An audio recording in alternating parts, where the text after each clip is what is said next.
வசனத்தை பிடித்து கொள்ளுங்கள். அதனால தான் நம்ம எல்லார் கையிலையும் ஆண்டவர் என்ன வசனம் கொடுத்துருக்காரு? எச்சரிப்பு, வாக்குத்தத்தங்கள் ஜீவ வசனமாக கொடுத்துருக்காரு.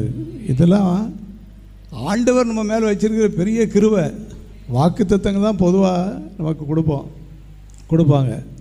ஆனால் எச்சரிப்பு வசனத்தை நம்ம அதெல்லாம் எப்படி இருக்குமோன்னு சொல்லி அந்த வசனத்தை நான் யோசிக்க வேண்டியிருக்கு. ஆனால் சரியாக எல்லாரையும் ஆண்டவர் வழி நடத்திட்டு இருக்காரு. இந்த ஜீவ வசனத்தை பிடித்து கொண்டு சுடர்களைப் போல பிரகாசிக்கிற நீங்கள் அந்த வசனத்தை விட்டுறக்கூடாது. அந்த வசனம் என்ன ஏது அப்படிங்கிறது நம்ம தெளிவாக ஜெபம் பண்ணி தியானம் பண்ணுவோம். கர்த்தர் ஆசீர்வதிப்பார். ஜீவ வசனத்தை பிடித்து கொண்டு சுடர்களைப் போல பிரகாசித்தவங்க பைபிளில் நிறைய பேர் இருக்காங்க. ஒரே ஒரு அம்மா, ஒரு மரியாள் என்கிற ஒரு சகோதரி குறித்து நான் வாசிக்க இருக்கிறோம். லூக்கா எழுதின சுவிசேஷம் 10வது அதிகாரம் 38வது வசனம். லூக்கா 10:38. பின்பு அவர்கள் பிரயாணமாய் போகையில் அவர் ஒரு கிராமத்தில் பிரவேசித்தார்.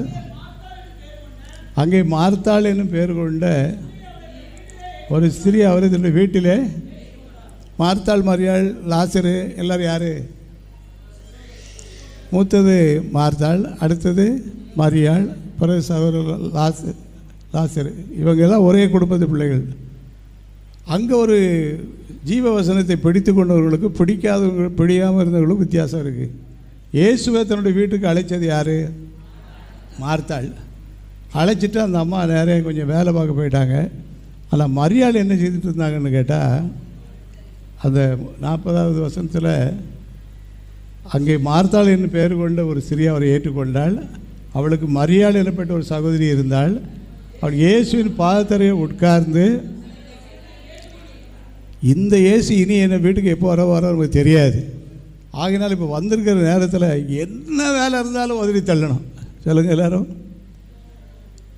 என்ன வேலை இருந்தாலும் உதறி தள்ளினா தான் நம்ம எதை பிடிச்சு கொள்ளலாம்? ஜீவவசனத்தை பிடிக்க முடியும். வீட்டுக்கு அழைச்சிட்டு அந்த மார்த்தாள் வேறு வேலைக்கு போயிட்டாங்க. ஆனால் மரியாள் செய்த காரியம் என்னன்னு சொன்னால், அவருடைய பாதத்தருகே உட்கார்ந்து அவருடைய வசனத்தை, அதுதான் நம்ம செய்ய வேண்டிய ஒரு காரியம். இங்கே வசனத்தை கேட்டுக்கிட்டு இருக்காங்க, வசனத்தை பிடிச்சிக்கிட்டு இருக்காங்க. அங்கே ஒரு பக்கம் எப்படி ஒரு சூழல் இருக்குன்னு பாருங்கள். 40வது வசனத்தில் மார்த்தாளோ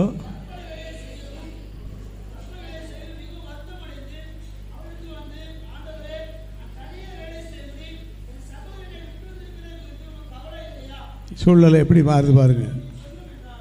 ஆண்டோடைய பாதத்தருகே உட்கார்ந்து ஆண்டோடைய வார்த்தையை மரியாள் கேட்டு